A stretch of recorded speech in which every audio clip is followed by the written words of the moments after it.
So we are now on item 13. Action is necessary or appropriate on matters discussed in executive session. Do I have a motion from Mr. Lovelace?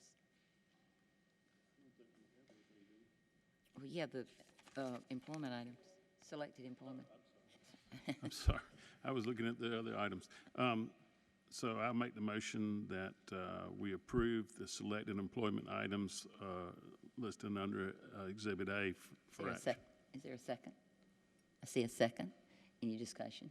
Seeing none, all those in favor? And that's 7 with no opposed. Yeah, I don't think there were any other items for a vote in that. Yes, sir. I've got a motion I'd like to make. Okay. I'd like to make the motion that we move to ask our attorney to dismiss case number 2021-CP-32-03699, the School District of 5 of Lexington, Richland Counties versus Dr. Stephen Hefner. Is there a second? That's not that case. Pardon, Ms. Hammond. He said the wrong number? That case is Osmondson versus No, the ma'am. school district. I've got Isn't the it? case number written out. It's different. Okay, that's the Cognia matter, correct? Oh, Cognia item matters. E? It's item E. Eating, Okay. okay. Item E. And there was a second, Blackburn Hines. Since you made it, you would like to make a speech? Yeah, I would. So back on, I believe, August 23rd, there was an original motion that was made. We were made aware of a complaint that was filed earlier in that month. I believe all of us found out through the state newspaper. But at the time, that complaint, there was a lot of unknowns. Some unknowns like what was going to happen to the accreditation of our district, what was going to happen to, how much is this going to cost the district? And the image that was presented to us and how it was portrayed to us at the time was the unknown was the unknown. And that I feel that motion was brought to the table before we truly knew the facts. And where we're at now is the facts are that there was no investigation with Cognia. There's no money spent by the district on defending this. There wasn't legal representation that we needed to get. So with that being said and knowing where we're at, I feel that I think we should bring this back to a motion to address where we're at right now. Okay, thank you. Anybody else have a comment? Yeah, I'd like to hear from our attorney on that matter, simply because I think that when someone is out to do the district harm, and that somebody, if that situation had prevailed, that's one of the 5 things in the state of South Carolina that the state government can take over a school district over. It was serious, and it still is serious, and for somebody that as a former superintendent that knew better than to do this, my opinion of it is that they need, all we're asking for is a formal apology to this school district and to Dr. Ross in particular. That's the only thing we're asking for. So I would like our attorney's advice as to what she thinks. Ms. Hammond? Just a minute, because I also have a question. You raised your hand, but he did ask her the question. Ms. Ms. Hammond, White? point of order. I just don't think it's appropriate. I appreciate where Mr. Lovelace is coming from, but I don't think it's appropriate to get attorney advice in public. Okay, all right. I think that's an executive session matter. I have no problem with that. But if we're asking to dismiss a case in public, I mean, that to me is, if our esteemed colleague is allowed to do that, then we ought to at least have the advice, because we did not discuss in executive session this Anything about motion. Okay. No, we did not. All right, Mr. Is Hogan, you want to go back to you? But is there a Ms. Hines. requirement to discuss this in executive session? It was on the agenda. It was on the agenda. Is there a requirement to discuss a motion prior to bringing it to the board? And we're at It's a not a point, it's at the requirement. will of the board, it's a vote. It's not a requirement. And I guess my It's just My understanding polite. is that at the time it was brought to us, and it passed unanimously with our board at the current seat, but at the time the facts were far different than the true result. I think, though, Mr. Hogan, at one point, I think that's a perfectly good point you're making, but the fact that it was put in the state paper, no one notified Dr. Ross nor me as chair that they thought there could be a problem with the way we had hired, and it got all over the news. I do think it possibly damaged reputation of Dr. Ross and the board. And so, and that's fine. Your motion's on the table, and it's a second, and we're discussing it, and we will vote. Thank you. Yes. Good. And sorry, go ahead. Okay. Ms. Blackburn-Hines. All I would like to kind of piggyback on what Mr. Hogan is saying. At the time that we took that original motion, that wasn't something, I mean, that kind of was put on the board on the fly. There was a lot going on, a lot of media attention, a lot of uncertainties with whether or not our school district's accreditation was at risk. We didn't know what was happening at that time. At this point, I don't think anyone is saying that or making, the entire situation should not have happened. It put, it put an undue burden on our staff. It put a bad light on our district.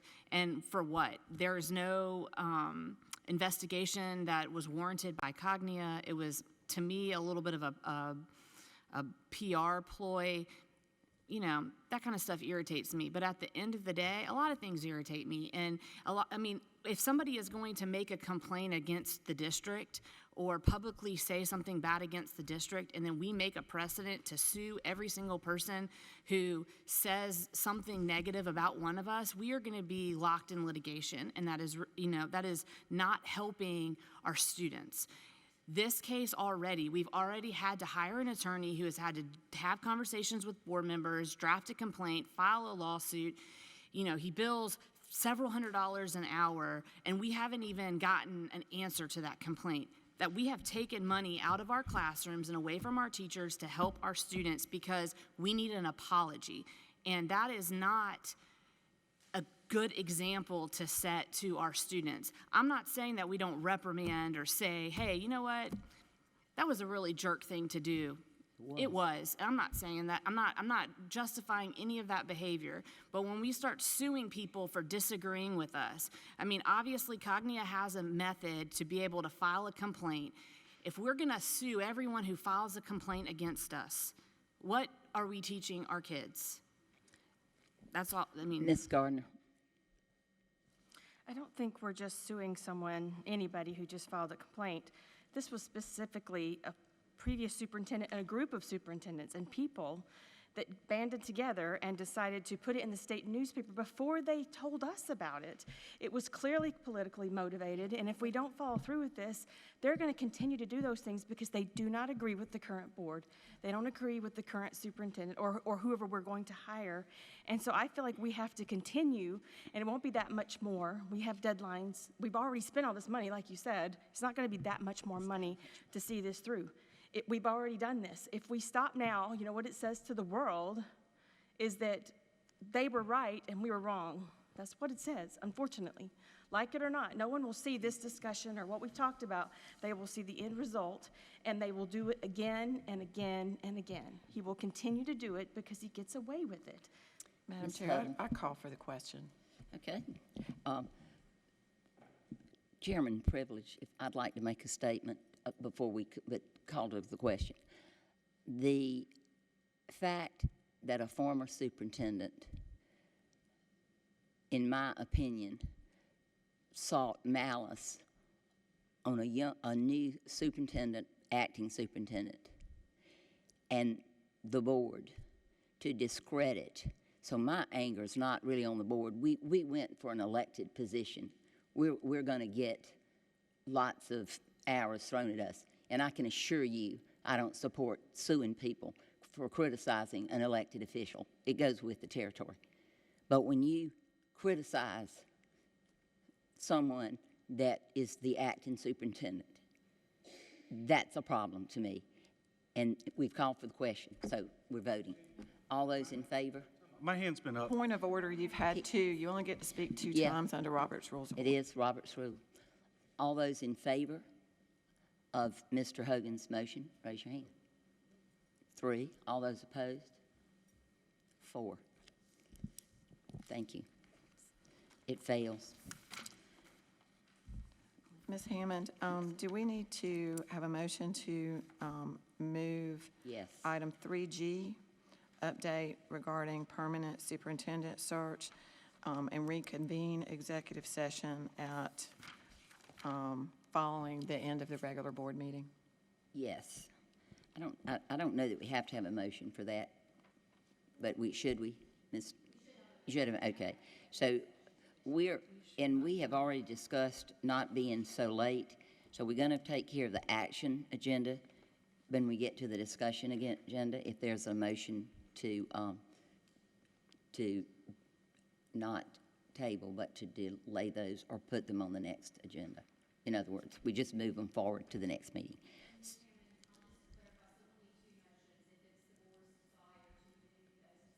Okay, yeah, we'll do that.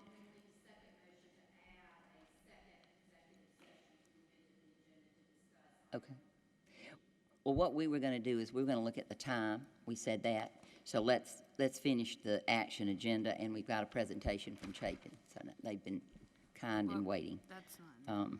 So we are on. So we can make, Madam Chair, we can make that a motion later to move it? Yes, that's what Okay. that's what we need to do. So we've just finished 13. 14, approval of appointment to Richland County Board of Assessment, and I am very excited to recommend Mr. Jeffrey Herring to be appointed as serve as District 5 of Lexington and Richland County's appointee to the Richland County Board of Assessments. He has a wealth of experience and knowledge concerning District 5 in our community, and we did advertise this after the last meeting in all the social media and on the website, and so we're excited to bring this name to you tonight, but we do need a vote on it. So I wasn't really making the motion. I just wanted to thank him and read that. So, yes. Ms. Gardner. I move that Jeffrey Herring be appointed to the Richland County Board of Assessment Appeals as shown in Exhibit F. Is there a second? Mr. Hogan? Okay. Sure, yeah, now it's on the table. Yeah, point of clarity, did anybody else apply? Okay, so just so we're clear, it was put on social media, it was put through all the appropriate channels. Yes. And nobody else in the community applied for the position? That's correct. Okay, perfect. And I Thank would you. also like to say, when we checked on that, that's the way it had been done for many years. You know, a lot of times it's just brought to the board, but we made sure it is supposed to be advertised, but it's one of those things that we were setting precedent. I guess I was going by precedent, but Yeah, I just we wanted clarity. I know advertised it, Mr. there was a Hogan, lot I of assure shade that you, was thrown. very well. And Mhm. there was a lot No of one. questions as to what was going on in the last, but I just wanted to make sure that Thank you. it was in fact. Thank you. Yes, Right, Ms. and I wanted to kind of follow up on that. I appreciate the district advertised it, and did it. I think Mr. Herring will be a great addition. Thank you. All right, so let's vote on that. All those in favor of that appointment? Thank you. And it's the only thing, there's no money involved in it, but they get expenses reimbursed for travel.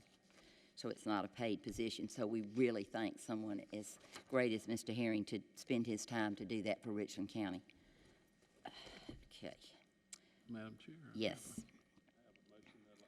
I have a motion I'd like to make on item 15. Okay, In accordance with Board Policy AE, Accountability Commitment to Accomplishment, Board Administration Rule AE-R, and State Board of Education Regulation 43-261, I make the motion that the Board of Trustees, bullet point 1, approve the goals and strategies of the district's 2021-22 through 2025-26 strategic plan as outlined in the board packet for December 13th, 2021 meeting, and B, advise the administration to continue their work on action plans for the goals and strategies in the 2021-22 through 2025-26 strategic plan. thank you. Is there a second? Ms. Huddle seconds. I think you had a great presentation, but is there any questions on that? Seeing none, we'll vote. All those in favor? Strategic plan. And that is 7. And no opposed, so that carries. 16. So sorry y'all had to wait so long when we have company from Chapin, but welcome. And I will do you want to introduce Dr. Ross, the presentation? Yes, so we'll welcome Nicole Burrows, who will come and bring forth our new mayor of Chapin, Al Kuhn. I apologize, Al Kuhn, Well, he's give kinda the. new. He's new.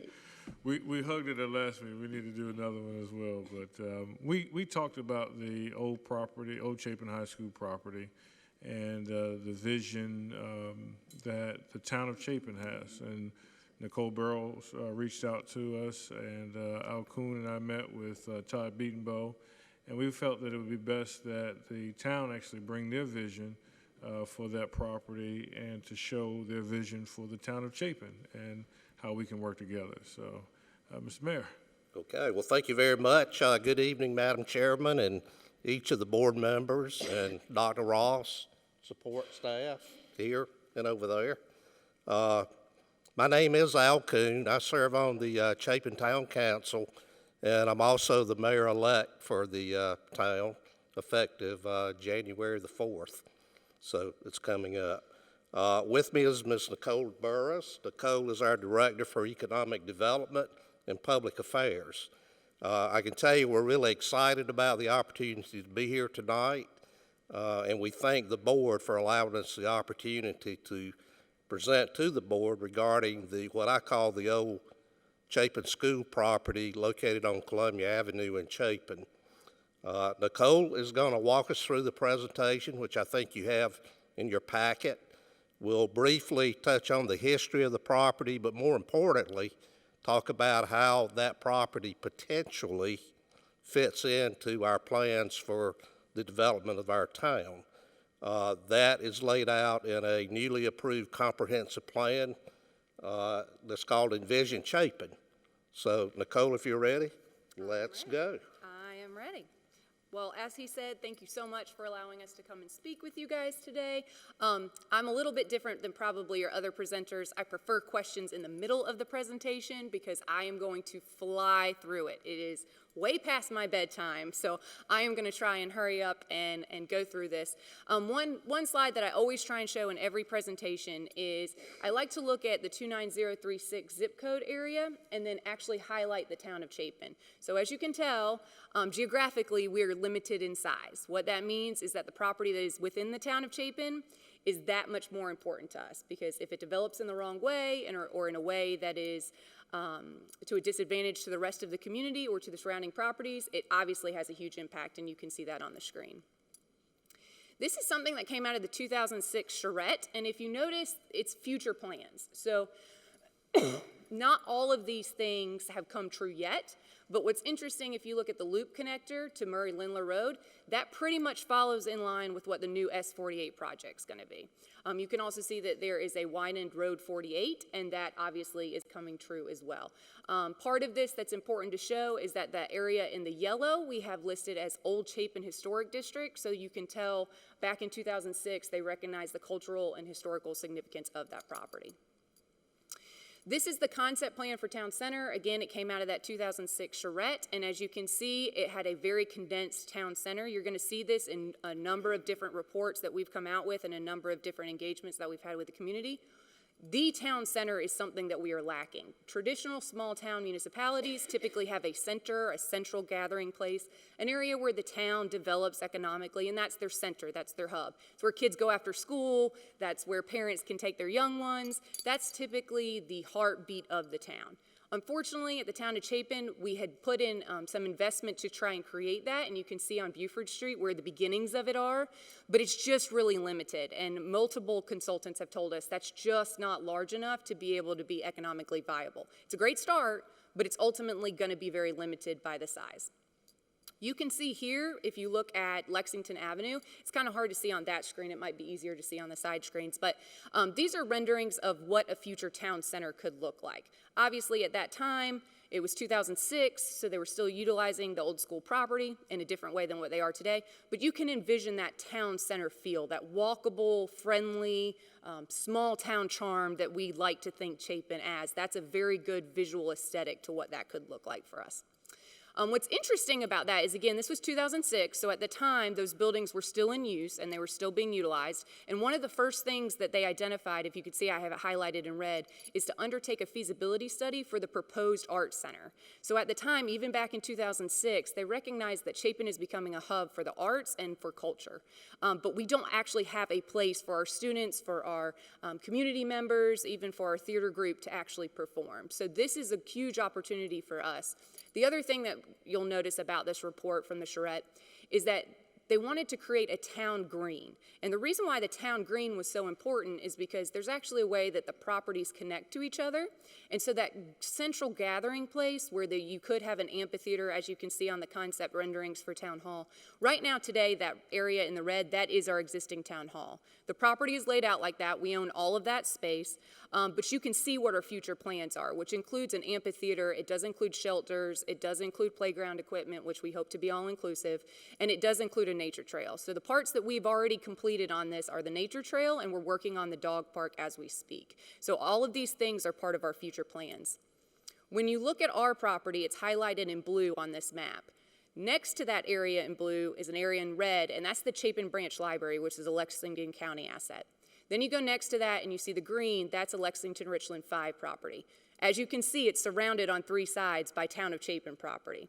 What we see this as a huge important part of creating a town center and central gathering place for our community. We see this as a future economic hub to create a walkable community and a space where people come to visit, but they're able to enjoy the entire area. What happens now is they come and they might go to one area, let's say the Publix. They stop their grocery shopping. They have to then get in their car and then drive to the coffee shop, or then they have to drive to the library. We envision a future where that is not the case, where you could park at the library and go get a coffee. You could go have lunch.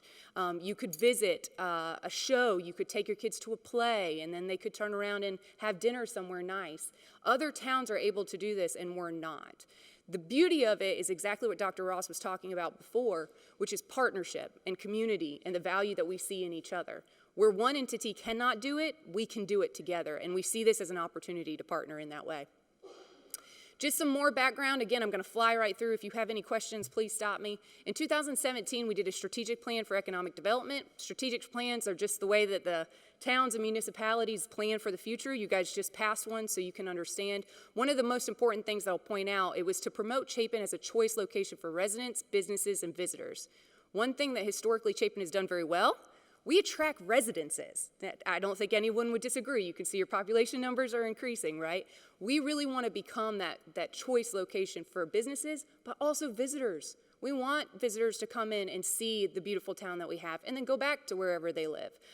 We see it as an opportunity not only to showcase our students, obviously we breed champions, which is fantastic, but we also really want it to be an opportunity for the businesses to recruit that kind of economic development. In this strategic plan, we went through a SWOT analysis. We got community input, research, best practices, strategic plan, and implementation. One of the things that's interesting is for a strength, quality of life. You guys probably already know this. Weaknesses, the aesthetics of downtown, restaurants and shops, and a lack of central planning. Opportunities are the hospitality industry, and threats are lack of future planning and lack of a town center. We feel like this property and the partnership that we could potentially have, if we do the planning right, it doesn't mean it's just the town, it doesn't mean it's just the school district, it just means we work together on the planning of it.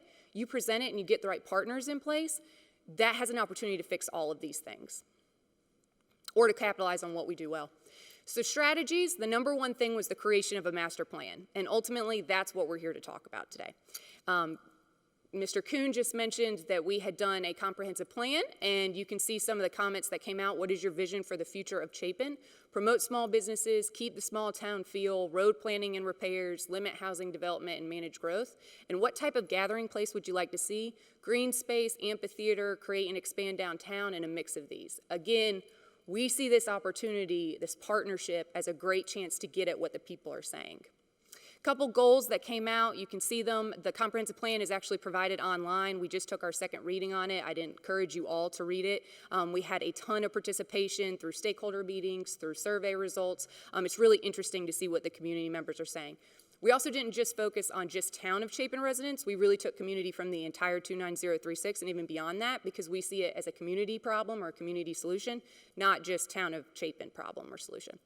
The number one goal that we felt like this problem or this opportunity presents to us is goal number 4, the creation of a central gathering place.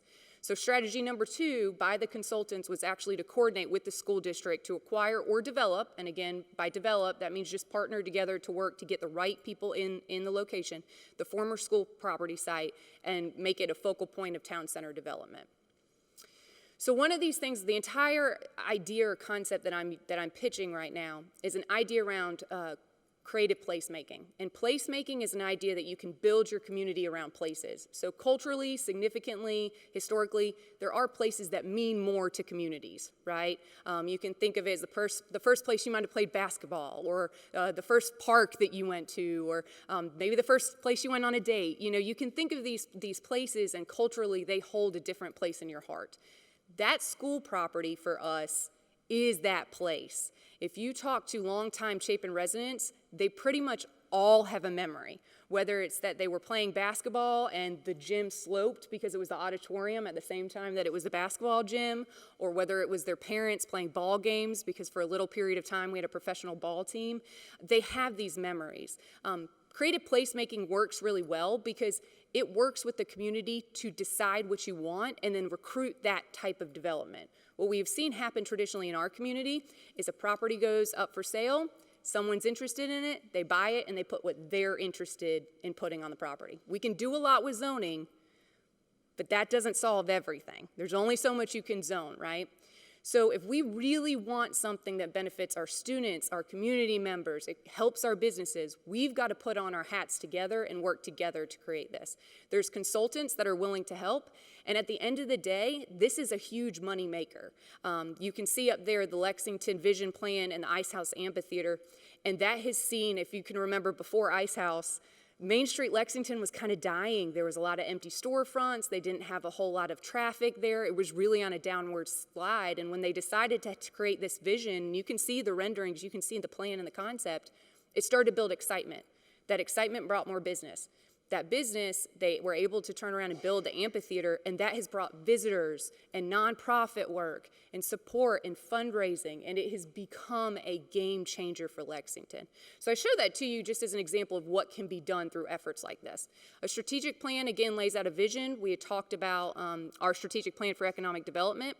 A master plan is more of a guideline for the physical development of a community and or a specific place. And a feasibility study is really the objective review. So in this case, what we're really talking about is we're really talking about a master plan for the property. Ultimately, whether we have an opportunity to develop it, the school has the opportunity to develop it, whether you turn it over to private development, it's really just putting in a blueprint of this is what will most likely work in this location, and here's what you need to have it supported. The other thing that it'll do with the feasibility study as a major component of it is if we want to move forward with a performing arts center or we want to move forward with any other type of development specifically, it will actually give you what needs to be done around it to support it. So let's say the library needs to expand. That's something we've heard for years and years and years, that they're overgrowing their space. They know they're going to need a different location at some point in the future. It takes that into account. And now instead of the library having their own specific problem, we now are all creating solutions together. So that's really where we see a huge opportunity. I did include a brief history of that Chapin High School site, only because I find it very interesting. It was originally created in 1924, so that's prior to the Great Depression and prior to the construction of Lake Murray. So clearly not a site that was just purchased or acquired. But what's really interesting about that is there are very significant things, like by 1940, they still don't have a gym. In 1948, they finally added 12th grade. You can see that the district was created in 1951 is when Lexington County voted to create it, and in 1952 is when Richland County voted to create it. And what's interesting is in 1952, they built the gym that exists today for $30,000. So just from a historical standpoint and culturally, it's such a significant property to us. And about 1979 was the first play the Chapin Theater Company ever performed in that auditorium. I had a lot of questions at the facilities meeting that we weren't able to answer at the time just because that was not the proper place to do it. So now that I have the opportunity, I wanted to present this. This is just a conceptual plan, and I think there was a couple questions regarding why would this take so much longer than a normal feasibility plan. A normal feasibility plan, which you think of in terms of development, you would say, I want to put a McDonald's here. Will this McDonald's work in this location? Well, that's a very simple question, and it takes maybe at most 3 months, if not even shorter than that. That's not what we're talking about. We're talking about completely re-envisioning a piece of property, but also how it fits in with the other surrounding pieces of property. And we want stakeholder meetings. We want community input. This is an opportunity for the community to really be engaged in the process. So as you can see, I've got it sketched out, approximately 3 months for a council process. Our procurement process will take a little bit less than 3 months, but just to be safe in case council stuff doesn't line up right. Project inception, that takes about 3 months. The public engagement period, we like to leave at least 4 months for that. And then research and development, and this would include renderings and drawings and a really great idea of what could work and a great concept that the community can buy in on. And then at the end, it would be results, which would include community presentations, but also the opportunity to engage with each other. So I know I sped through that, but just again, so you can see what we're talking about. You can see the Chapin Town Hall property and how closely related in proximity and in historical value it is to the Lex Rich 5 property. As you go down, you can see some of the yellow properties. Those are high areas of potential future development. You can see we have a historical commercial center that's right there in the middle. And then as you come down, you have Chapin High, the Brighton Tech Park, but you also have this big area of yellow, which will most likely end up in future development. Those are, that's the likelihood. So tying all of those together in a band where it makes sense aesthetically, it looks great, and it's an opportunity for our students and our community and our businesses and visitors to all work together for the future of Chapin is really what we see here. Does anyone have any questions? You did a great job, And I have a couple, but I'm going to let the board have theirs first. Anybody? Yes, ma'am. Thank you for that. I have a question. You mentioned the Lexington Ice House and how that was an example of what you are looking to do here. What type of plan, how did they go about that? I mean, are you aware of those partnerships, and if they did a feasibility study and how that all went down and the pros and cons? Yeah, we actually took a tour, Al and I did, with Britt, who is their town administrator, their city administrator, and we work really closely with Steve as well, who's their mayor. And they embarked on the same process. They envisioned what the area would look like. They reached out for strategic plans. After they got the results of the strategic plans, they went and did a master plan. As part of that, they actually did create a partnership with the school district because they chose to do a TIF district, which has to have both county and school district agreement. So in other words, we have an example of where a school district has worked on a project like this before. And ultimately for them, they saw it as a huge economic driver. They also had some other complications and that they had major road work that had to be redone. So I think they saw it as doing the two things in partnership, having the data behind it to make sure that it was going to work, have consultants work on it for those renderings, and that vision plan really made it, it really cemented it with the public. And it really helped when they spoke to their council for approval and bodies like yourselves. You had data. It wasn't just a concept. You had information to be able to look at and say, yeah, I can see the dollars and cents of this. I can see where this is going to raise tax revenue in our area and raise that tax base, which ultimately puts more money in our schools and more money in our students' pockets. Any other questions? Yes, ma'am. In that drawing, the Brighton is in red, and you said that Yes, ma'am. the yellow is probably future development. Home or business? Interesting question. So right, if you look at the circle, the roundabout that's there, there's two bands that are on the top side. And this was something that was structured well before I ever worked for the town. This was something as the part of the original agreement with Brighton and how Lexington County acquired the property. On either side of that will be two residential developments, and it will be Mungo homes. What we are doing right now is working with them on, again, this is just the nature of how development works. People see a piece of property, they buy that property, and they typically very, very much think of it in context of, I want to put the one thing here that serves my purpose, whatever that is. And what we've challenged them, as well as all the other commercial partners in that area, we've had them go back and create their own master plan. So rather than just say yes to residential development that doesn't tie into anything else, we're really working closely with them, and they've been incredibly responsive and willing to work with us, and that's part of why this has gone on as long as it has. And we want it to tie to other areas. If you're going to build a residential development there, it can't just, you plop it down and it's isolated from everything else. Make it so that it's walkable, so that there's not as many cars on the street. You need to make it that there's another entrance and another exit, so it's not just one funnel of traffic. We need to make sure we have the proper lights in place so that there's no traffic congestion and there's proper traffic flow. Like I said, that was all part of the negotiations with the sale of the property, and that was 3 mayors ago, so way before our time, but we're ultimately working to plan as best we can and work with our partners to make sure we get the best product possible. Ms. Hammond, can I follow up on that? Sure. What currently is in the portion that would be residential, what's the current density, and how many houses do you expect in total? Their early estimates were 300 to 400. Now, again, that was before my time, you know. And do you know what the density is? Is that 4 per acre, or? Well, it was very small, something that we would not even allow for. There's 2 separate residential pieces. There's one piece that was a little bit higher of density, and then one that's a little bit lower of density. But like I said, that was early plans. That has nothing to do necessarily with since I've been there, and now we're really working to create a different plan where they're tied in, and it's more of a mixed use, so there'll be commercial elements as well. That obviously changes the density. So I don't have anything to be able to report at this time, but I can say early projections were that, and I believe that's what they went to the county with. I had a question, but if anybody else has one first. When you look at the, where the property of District 5 is, it was always, to me, right across that railroad track. Here's Zorba's and then you there. Do you envision going, like, as it grows, it would go, you would hope that you would get that land that you're thinking is future possible land that you could buy? Because I was trying to figure out, would that town hall that we saw the picture of, kind of like we had the statue and the gathering place, would it be more like all around from where you guys are and then our property, and try to go that way to get away from that railroad track? I was just thinking. Yeah, my perfect plan, the plan that I have in yeah. mind, which I'm not the expert, I'm not the Right. consultant. We would be hiring those. They make much more money than I do, and they're much smarter than I am. But my thought would be that you would actually have a drive-in, and then you would build around that, so that additional municipal complex buildings could be supported, parks would tie into it. So where right now, if you look at the construction of the buildings, like you're saying, it's very It's just right front-facing there to the on the road. road, yeah. Yes, ma'am. Yes.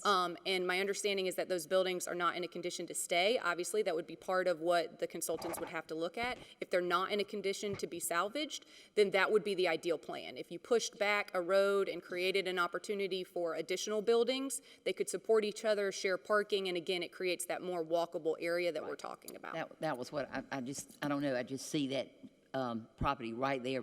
To me, it was It is almost right at the very railroad close track. to the road. It is very close to the road, yes, Thank ma'am. you. I was sure you had a vision there.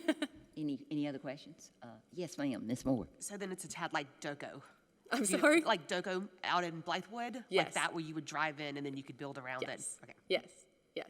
Very similar concept. And again, part of what's great about what we're proposing, a master plan and a feasibility study, is you get the best of both worlds. If at the end of the day, we come back and this is ultimately not the best choice for whatever reason, and we can't do what we kind of have in mind, this creates an opportunity for you guys because there's a blueprint that is already done. And consultants have already put the dollar amounts on it and have already said this is going to work.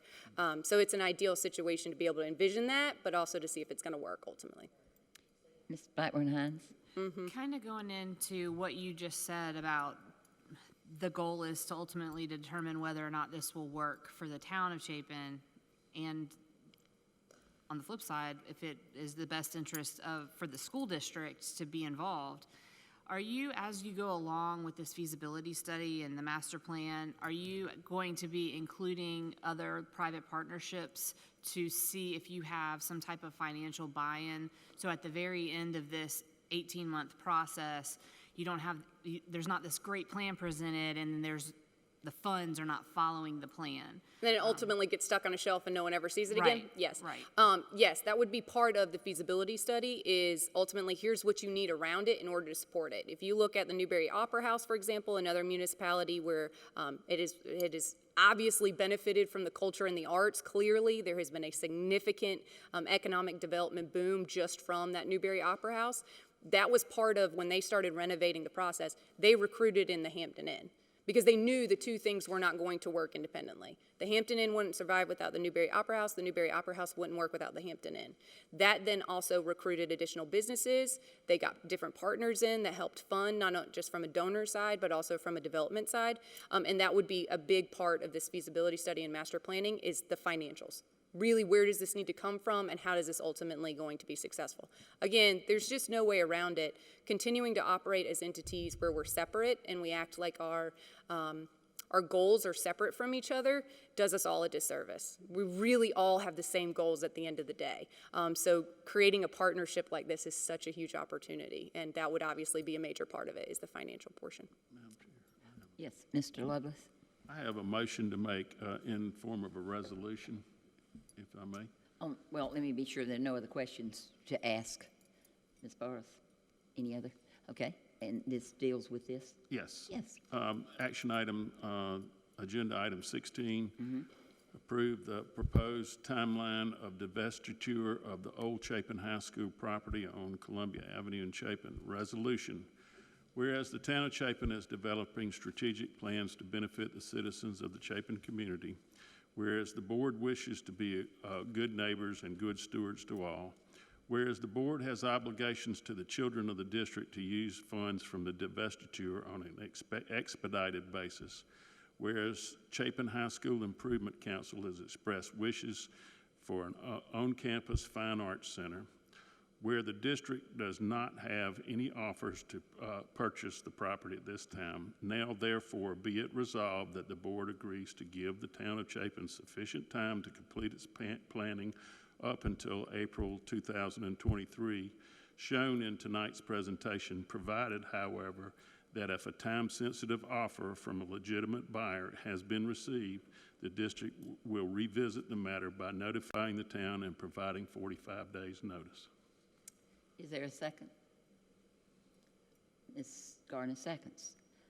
Any discussion? Just one, Mr. Levis, what was the date on yours? I said April 2023, and I think that gives them sufficient time. They asked for, I think, till June. August or something. June or 2023. Yeah. Is that right, Ms. Barnes? Yeah, it was 18 months, so it would have Okay, taken 18 us months. to We talked June. about that. And I think that the ending of yours was if we did get a buyer, you know, we'd revisit it. That doesn't mean, Yeah, we revisit it. talk That about doesn't- it I mean, again. it's up to this board. We have agreed to the sale of the property already, okay?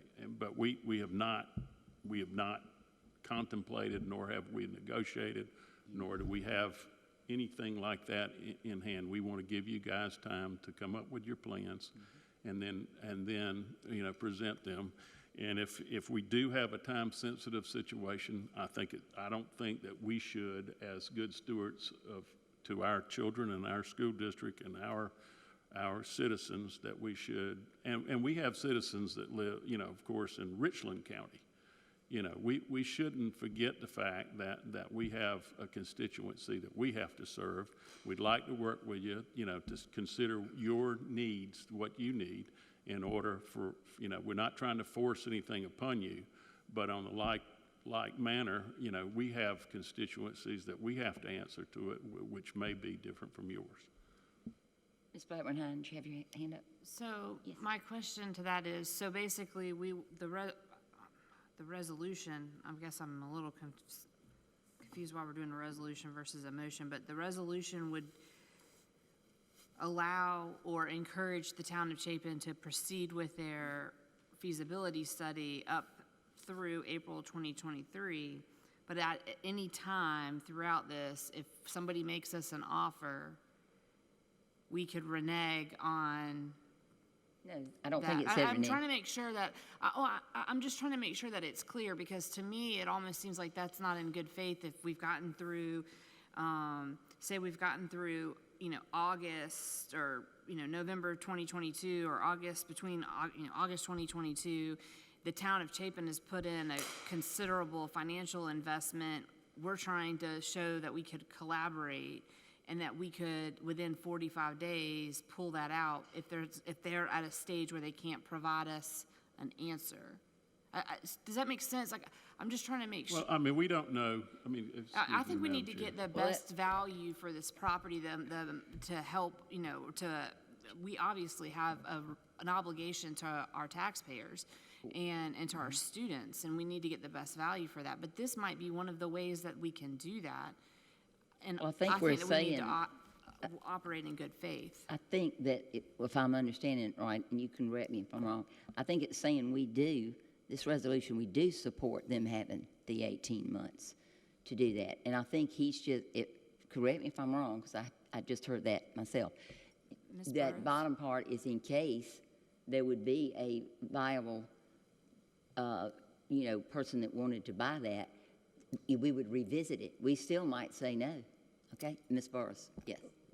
The part that does give me a little bit of pause or a little bit of concern is if we're going through this effort, the idea is that we're envisioning together. The idea of, even though it is obviously the town of Chapin that's saying this and putting forth a significant amount of money, we don't operate in the millions. We don't operate in the hundreds of millions.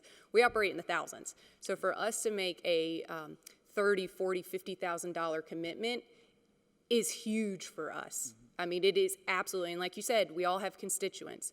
Ultimately, if we get a project that makes a lot of sense and I can recruit private development, it will pay off for years to come for you guys. If we don't see the plan through, though, to get the results, it was wasted money. So if in 6 months you got an offer and the offer sounds great, right, because you guys have pressure and I understand you have that need, if we're 6 months in, we're not going to have results. We wouldn't have even been through the procurement process at that point. So if we get to 6 months and you guys have said, well, this is a really great offer, we need to go forward with it, there could have been an opportunity to get 10 times as much by the end of the study, and we just won't know, which is why we're asking for the period that we're asking for. I can understand the pressure, and I respect that greatly, but ultimately, that really puts us in a no-win situation if we were to move forward with that. Ms. Huddle. On the map, you guys, there's land between the town hall and the library and the district property. Are you guys getting an 18-month hold from the owners of that land? That will be part of, yes, our next process. I mean, the first part is obviously, those properties are small. We could not do anything to master plan for those properties. This is the first step. But yes, then at that point, that's exactly what we'd be going back to them as well and saying the same thing. Ms. Burris, let me ask you this. I certainly see your point, Yes, about your investment. Do you feel it would be fair without the bottom part of that you have the full 18 months? Yes, ma'am. If it ultimately makes the district more money, absolutely. I think that's very fair. I understand it's a gamble. I understand it's a short-term payoff versus a long-term payoff, but it's sat empty for 20 years at this point. Yeah. So I do think the fact that we're willing to put skin in the game, we haven't asked for a dime. We're just asking for the opportunity of time. That's it. But you almost have to have it, because if you don't, we've ultimately just wasted our taxpayers' funding without any viable data. And that's the part that, is just not responsible on our side either. And I do know you gave us, our MES chair, that 18-month window, which I certainly supported. Yeah, thank you. Madam Chair, I want to remind everybody on the board that's listening that the school district of Lexington and Richland 5 is not in the development business. We are not in the development business. And I don't think that there's a movement afoot to put us in that business. We have obligations and we have needs, desperate needs in the eastern part of our community that does not have to do with the long-term goals. I thought we were bending over backwards to accommodate, but we can't. I mean, we can't. We've already put this property on. Said that we're willing to sell it, and to go back and to put restrictions on how we're going to sell it. I mean, we need to consider the fact that the town of Chapin has one point of view, but I don't foresee us getting into a development business with anyone because of the maintenance situations, the long-term maintenance, the security situation where we'd have to have police or work for us to use this facility. It's blocks away from our high school. How are the kids going to get down there to use it? All of that needs to be looked at as far as is what we're talking about. And I don't see us being in that development business.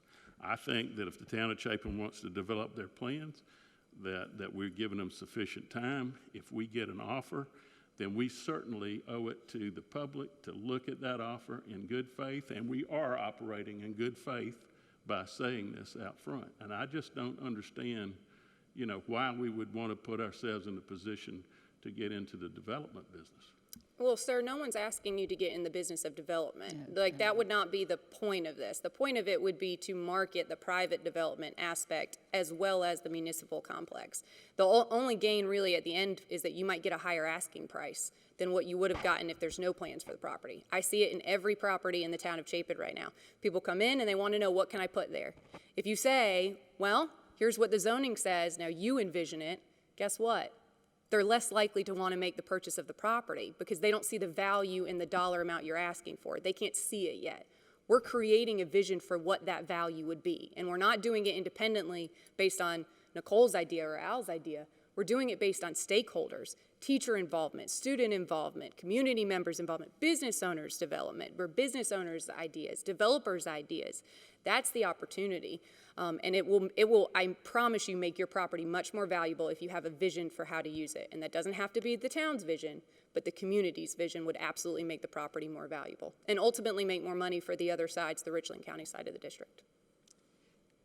Well, since we have the resolution, did we need to, it's on the table. We have the resolution in a second. Tiffany. Yes.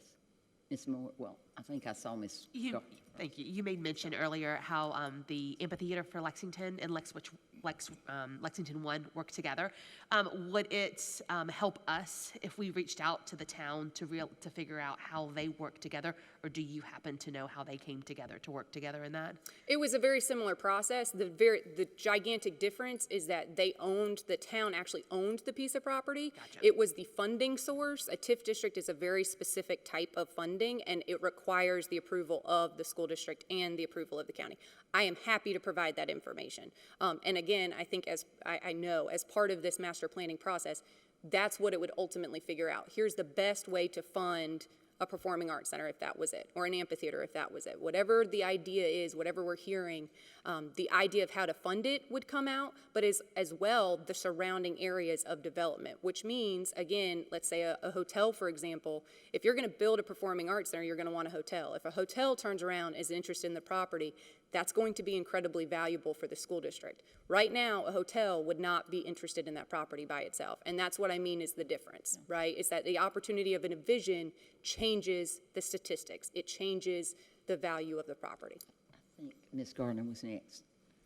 Ms. Gardner? I think going back to the resolution, just to state this, just because we pass a resolution to agree to wait until April or to June, doesn't mean that we can't at any time as a board come back and change that. So I think what Trustee Lovelace was telling us is that he's telling you that it's a full disclosure of what could happen, is that we plan on giving you the 16 months. But at any time, if someone comes in who has a plan, who works with it, that we only have to give you 45-day notice to work with that company, to work with us, whatever. I don't think that is not doing full faith of it's 16 months, it's not 18 on his resolution. 18 months. I know, but his resolution states 16 months. It doesn't state it, but it goes to April. So if we want to change that, the motion needs to be changed, or the resolution. But I think that this is the best way to do it, that if we voted on this and it becomes our resolution, that we would in full faith give you that 16 months unless something happens.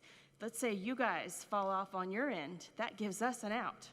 So I think that we're looking at this as this isn't what you wanted, but I think it is what you want. I truly believe it is, except maybe minus 2 months. That's my 2 cents on that. I will say the 45-day window is a very tough window because there's not really anything that you could finish up at that point in time. If it was 90-day or 180-day, you know, something where you can have a meeting and we can turn around and try and incorporate that and have some opportunity, but a 45-day notice of we've decided we're selling the property and we're in the middle of a $40,000, $50,000 study that we've just wasted funding on, that's nearly impossible to work with. I know the intention is great and I appreciate that, I really do, but it would be irresponsible for me to not be able to provide advice on what the actual reality is. I'm just trying to say that you'd have to trust us on this, because the resolution states we would give you to April. And so that 45-day thing is, like I said, if you fall off on your end, or somebody comes in and agrees with everything you're doing and everything we're doing, and they've got money now to invest, it might be better to pull them on board immediately, and we might make that decision to do that, but we would never do it independent if we've agreed with this resolution. But just because we've passed this doesn't mean in 2 months we wouldn't pass another one to say the exact opposite, is all I'm going to say. Well, we this, need- changing the wording of this resolution would not change the fact that we could still change our minds based on who gets elected or what the wind does, unfortunately. So just putting that out there. I have a point. When it is a resolution rather than a motion, because I wondered, I didn't know the difference. I mean, why we decided on a resolution, but it's okay. Nothing's wrong with a resolution. But can you do can you amend in a resolution, Ms. White? Can you? I think it would be cleaner to make this in the form of a motion. I do too. Yeah. I do too. Ms. Hammond, can I amend it then? Yeah. Well, she just said we have to make it a motion. Well, he's already made it. Oh, he can remake it? Yeah. Okay. Yeah. Let's let you. No. No, we hadn't voted on it, but I just didn't know in a resolution, you know, if it's an amendment, you can just amend. In my opinion, I was amending the 45 days. It would just be cleaner because a motion envisions there's going to be some action, whereas a resolution is where you're just presenting it to the public, but there's not any kind of an action. Make it a motion. Well, I did make it a motion. I said that. But did a anyway, but what we're trying to do here is establish a meeting of the mind so that everybody understands the situation that has led us to this position. We want to help the town of Chapin. We want to be good stewards. We want to do our obligation to our school students to use the funds in a proper way, and we understand that the Chapin High School Improvement Council has expressed its wishes to have a campus fine arts center on their campus. Okay, that is why we need to understand that we do not envision putting a fine arts center on that piece of property. I don't think any of the members of this board envision doing that. Okay, so anyway, I will make that in the form of a motion rather than a resolution. And Mr. Lovelace, yes, ma'am. this is just a suggestion. Would you, in your motion, make that extend that 45 days, just because it would be fair? What's unfair? To I mean, 100 in the way the because real it- estate business works, that people are, that are interested in a purchase of a property, first of all, there's going to be due diligence time in there. There are buildings on that property that would require investigation. Okay, and we know that. Okay, so we know that it's 45 days is a good turnaround time for somebody to say, I'm initially interested or I'm not. But if you make it 90 or 180 days, people are not going to be willing to do that. I mean, if they have money to invest, they're going to want to do that. And the way I see this, the town of Chapin has come forth and told us numerous times that they don't have the money to put into this. They're going to have to get grants or whatever. And, we're going to have, whoever buys this is going to have, it's going to be a private entity, and they're going to have to work with the town. And I don't foresee the school district getting into a private development situation with a partner. I don't ever see that happen. Well, let's see how the entire board feels. Yes, I saw your hand, I'm sorry. Thanks. Paying attention. So couple things. The town of Chapin is obviously saying we have limited funds. We're not saying we have nothing to put into this. That's not at all what we're saying. We're also not asking the school district to get involved in the game of development at all, at any bit. you're still going to ultimately want to sell the property, which is completely and totally not just fine, but we applaud that, and we love that you're willing to do it, and we appreciate that, because it's sat empty and it's not building any revenue, and there's no tax dollars that are being generated, and it's right in the center of our town. The opportunity is to work together to envision a future. But all I'm hearing, and I don't mean to be rude or to be confrontational, but all I'm hearing is we just want to sell the property, and we don't really care about building a performing arts center, or we're not really worried about what the town wants to do. The effort is there at the initial, but then the secondary to come back and put a 45-day window on it, it's just the reality of the situation. If I'm in the middle of gathering community support and I've got hundreds of, maybe even 1,000 people coming to tell us what they want to see on the property, and then the school district turns around and says, hey, we got a really great offer, we're going to go ahead and sell it, and the town has invested $40,000, $50,000, that looks bad on both of us. I'm not saying you can't have the opportunity to sell it. I agree with your point. You could ultimately do whatever you want. But I am asking for partnership. I am asking for trust and faith. And at the end of the day, if this makes the school district more money at the end of the 18 months, it's a win for everybody. Ms. Hammond, I just wanted to clarify the Performing Arts Center, because I was in the facilities meeting when that came up, and I know you guys weren't there. But the SIC at Chapin had met, and they prioritized that as a big need. I think Chapin High School is, I think, one of like maybe 4 5A schools in the state that don't have a performing arts center. And they try to book all these different venues, and they can't, and they end up performing in the gym. And if you've ever heard an orchestra in a gym, it's not near as good. And they're a great orchestra, which makes it all the more sadder. But what happened is all this highway work, this property that's part of Chapin High School, they're going to bisect that building, and it actually makes a perfect place because the students can walk there. You can take use of the parking that's already in front of the old cafeteria. So I think, from a planning standpoint, we haven't voted on this, but we're just listening to our SIC, who is saying to us that would make a great location. Doesn't mean something else that does benefit the district wouldn't be great at the old high school. So here's the amazing part. I actually provided the presentation for that SIC meeting. So I showed them the roads, I explained the impacts, we talked through it. We talked about the need for a performing arts center. I don't see the school having a performing arts center in any way, shape, or form being a negative to this project at all. They're gonna need a space to practice. They're gonna need a space to perform. But you know what? Another opportunity that a separate performing arts center that's open to the community, right? I mean, that's the big difference. Lexington and Richland 5, you guys try and be as good of community stewards as possible, and you try and open up your doors as much as possible. But we've seen it time and time again, you can't always say yes. And you can't have restaurants, and you can't have alcohol, and you can't do any of those things that would supply a nightlife or an opportunity for exposure to the arts outside of the school system. But a performing arts center right there would. How great would that be if students could practice and perform in their orchestra, in their classrooms, and get that practice, and then come see a world-renowned artist or a world-renowned orchestra or a play that they would have never had the opportunity to see. That's what we're talking about, partnership. It's not a zero-sum game. It's an opportunity to work together. And if that's part of your future plans in 7 years or 10 years, you incorporate that in the master plan. But if we don't do the master plan, that doesn't get incorporated.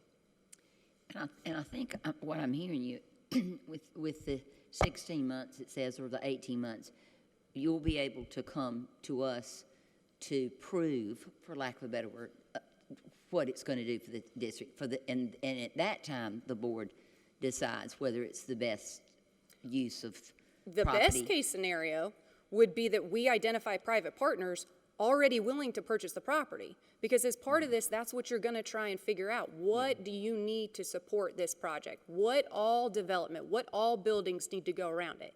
And if at the end, in 18 months, we can bring you private partners that are offering you funding for that property because they can see the vision, they buy into the idea, they're on board, well, that's better off for everybody, because not only do you have a vision, but now you've got an offer on the table that I can tell you right now, it's going to be hard to sell that vision in the current state that it is. Yeah.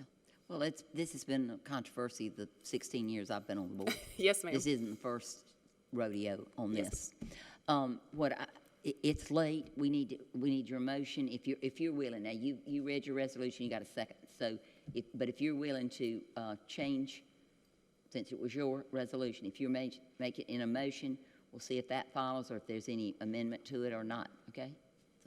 So we can I'm move willing forward. to make it a motion, That's what I was you know, going to- yeah. Would you do that? yes, I've Since already Ms. said White that. says it'll just be cleaner. Point of clarification. Yes. In the motion, I think it would be appropriate to say that whatever Mr. Lovelace is going to say as far as the 18 months and then the notice, right, in case you get an offer, that it be reduced to a memorandum of understanding between the town and the school district. Add those words. A motion to enter into a memorandum of understanding with the town that provides for the partnership and the allowance of up to 18 months, and then the notice to the town in the event y'all get an offer. Yeah, I think it's very important to the partnership Yes, ma'am. and the community involvement. But I can assure you, I agree with Mr. Lovelace, and I think Ms. Blackburn-Hines said it too. We also have a duty to taxpayers. There's a lot of needs in Irmo. There's a lot of needs in Dutch Fork. That's property, you know, if we could sell it. But I think the right thing to do is to give you this chance. And if you, and you do this legwork, and you come back and prove to us whether or not it's the most prudent thing. And it may not be. That was the part I was going to say. You could do all that work, like Mr. Lovelace was saying, the 45 days. I just felt like, you know, if we had to let you know, you could do all the work and you have 18 months or 20 months, and we don't see it as the best thing for all the taxpayers. I just think y'all need the right amount of time.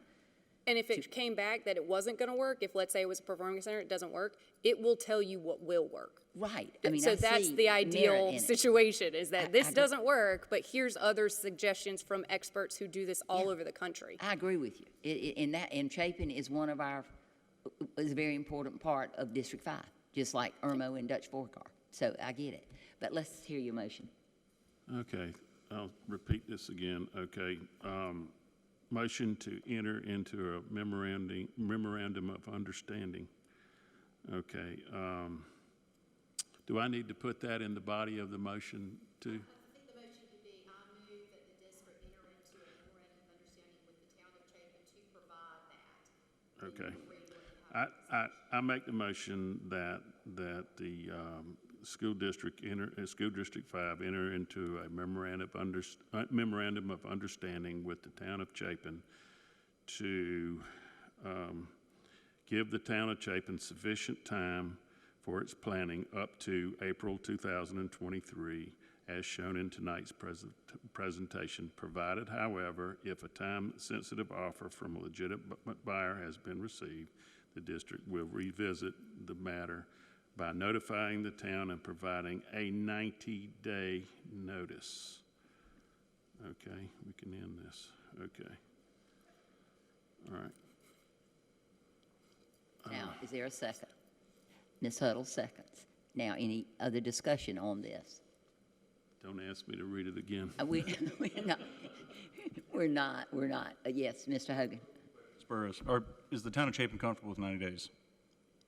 I mean, if you're asking me, I'm going to ask for more, but I understand the sacrifice, and I think we can work together. Thank you. Okay, A true thank you. partnership. It's called Partnership. compromise. That's right. That's right. Compromise. See, I I'm see a the history- give. I see the give and the get. You're excellent. I'm glad they hired you. Ms. Hammond? Me too. I don't have a question for Ms. Burrows, but I do, while I don't think we have a land situation with Irmo, I asked Dr. Ross, I think it would be great for us to hear what Irmo's plan is. So if we could invite them to a future board meeting when we don't have a long agenda, just to hear what their plan is, I think that would be great. Yes, ma'am, we can do that. You like that? That's I like great. that. No, but I understand your thing about 90 days, but that's more realistic. That's And- more realistic. That gives us 3 months to be able to pivot Sure. if we had to. And in all honesty, we may not get any offers. It's been sitting there a lot of years, okay? Well, and I can be And- somewhat and- convincing. So if I needed to, if it was the right partner, we may be able to get him That's in on the right. vision. So Well, but it's a we- great step towards partnership, and I That's right. very much appreciate it. That's right.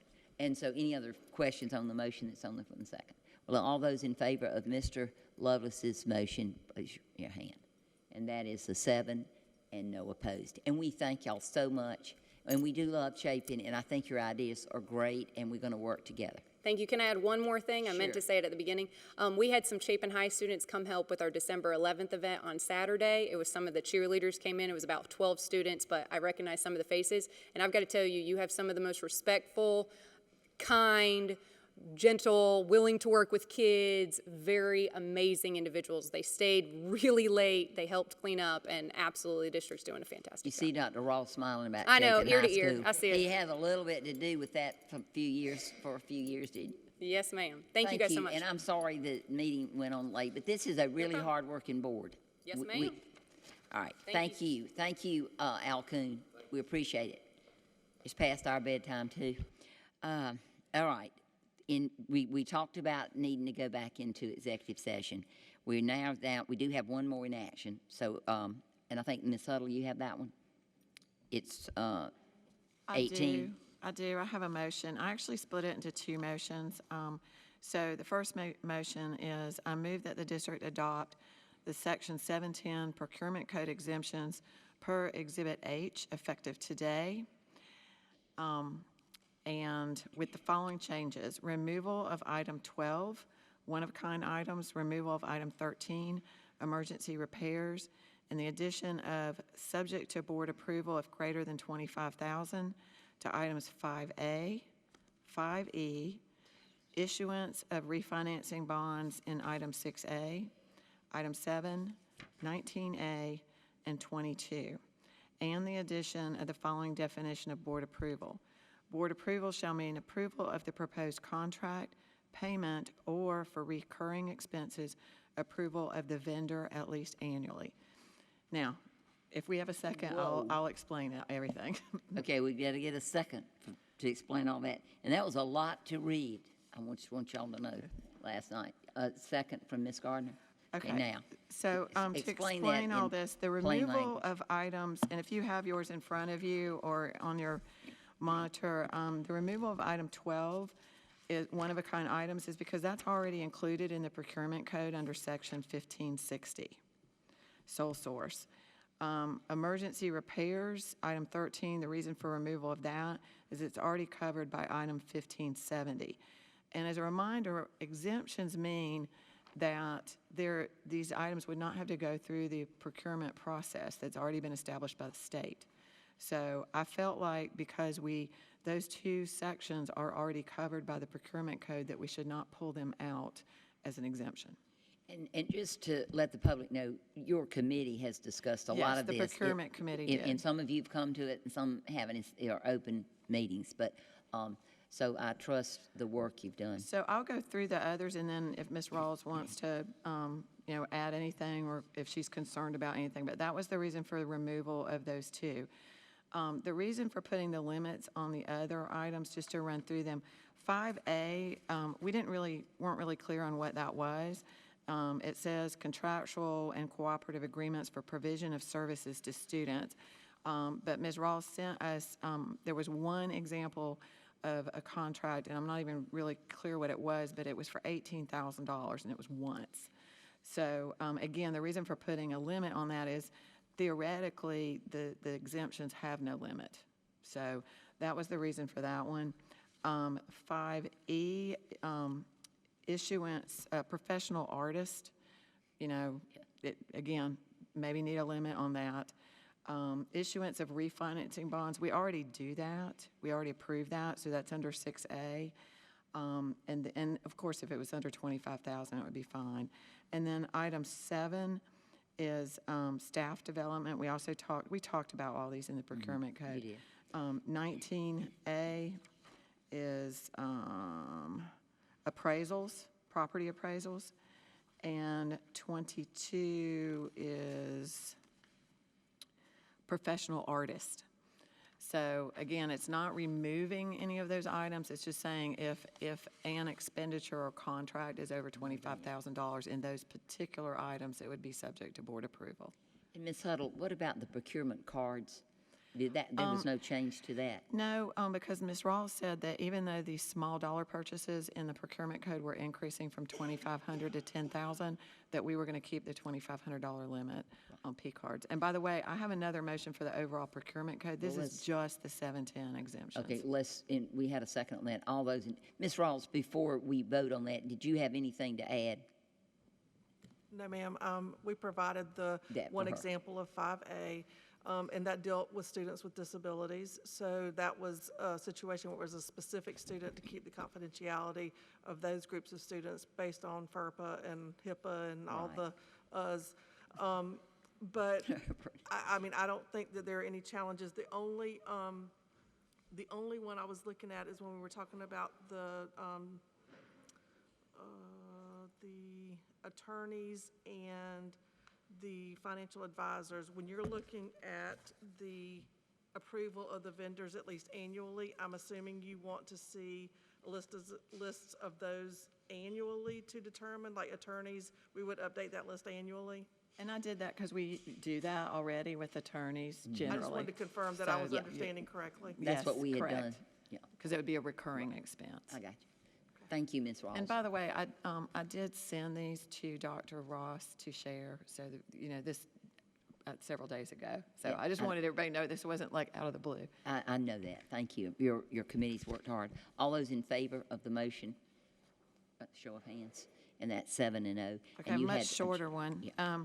I move the district adopt the South Carolina State District Model, South Carolina State School District Model Procurement Code and exemptions as approved effective today with the primary text recommended by the state for sections 1250, 1260, 4210, 4220, 4230, and 4410, with the Board of Trustees listed as the approver for section 2025 items D and E. And if I get a second, I'll Yeah, explain. get a second. We'll get a second from Ms. Hart. So Gardner. in the South Carolina State School District Code, those sections that I referenced have choices, and there's a recommended text and there's an alternative. So this motion says we're going to take the recommended text, and section 2025 items D and E, you have to select who will be your approver for those sections. And that was the reason for including Board of Trustees as the recommended approver. And Ms. Rawls, I'll check with you. Is that, That's no problem. If we can add Article 23, Section 2025, because I that. know when I was looking through it, it was not in the original sections, but it's under Article 23, and I just want to make sure that we're very specific on which ones we're looking at. I know you're looking at the attorneys and auditing services, if I'm not mistaken. Is that correct? Yes, ma'am. So that would be You wanna add that? approver for Article 23, Section 2025. Yes, ma'am. Okay. okay. Do we need to amend that motion? Or you, okay. Will you do the friendly amendment since it's your motion? Yes, ma'am. I'll reread it. Excuse me, wait, she had a Yes, question. ma'am. Do you have it on email that you could shoot over, just so I can see? I'm trying to Sure. like keep up with what you. Yeah, it's on there. Sure. I think I might have an extra copy. It would be faster than me emailing, but I'll I hand it might to you. not. You find- I don't. Okay. Let me see if I can. You have one? I'll give it to Ms. Can you make your, Okay, so I'm going to reread, I'm going Then- to change the amendment that motion. I move that the district adopt the South Carolina State School District Model Procurement Code and exemptions as approved effective today with the primary text recommended by the state for sections 1250, 1260, 4210, 4220, 4230, and 4410, with the Board of Trustees listed as the approver for Article 23, Section 2025, items D and E. now, is there a second to that amendment, Mr. Lovis? And I think you've explained it, and Ms. Rawls explained why she needed that added. All those in favor? And no opposed, so that passes. So